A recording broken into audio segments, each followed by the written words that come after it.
In this video, I'm going to show you how to add a library to Tinkercad, even though Tinkercad doesn't use a traditional library folder like some other design tools. Instead, Tinkercad gives you access to built-in shape collections, your own saved creations, and a powerful search feature that lets you find community-made parts quickly.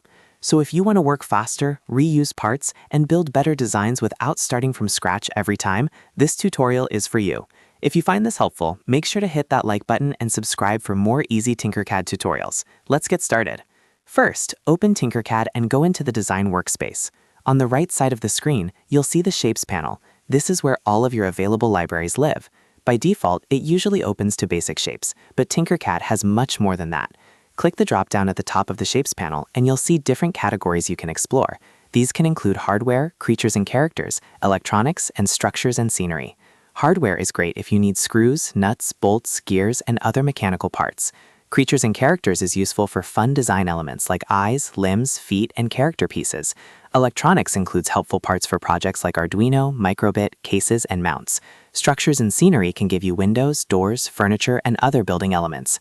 Now let's talk about how to add your own custom library in Tinkercad. If you create a shape that you know you'll want to reuse later, you can save it as your own shape. Start by selecting the object you made on the work plane.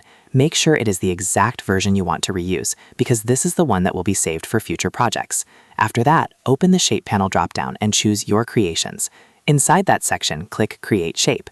Tinkercad will then ask you to give the shape a name. Choose a clear name so you can find it later easily, then click Save Shape.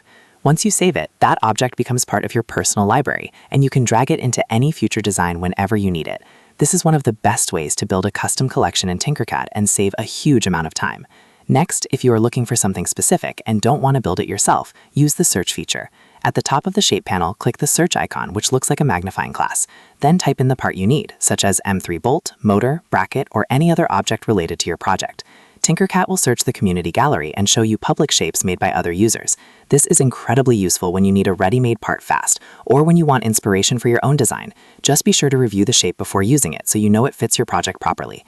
So to quickly recap, if you want to add a library in Tinkercad, you can use the built-in shape categories, save your own creations as reusable shapes, and search the community gallery for public parts. That gives you a much smarter workflow and makes designing in Tinkercad much easier. If this video helped you, please give it a like and subscribe for more step-by-step software tutorials. Thanks for watching, and I'll see you in the next one.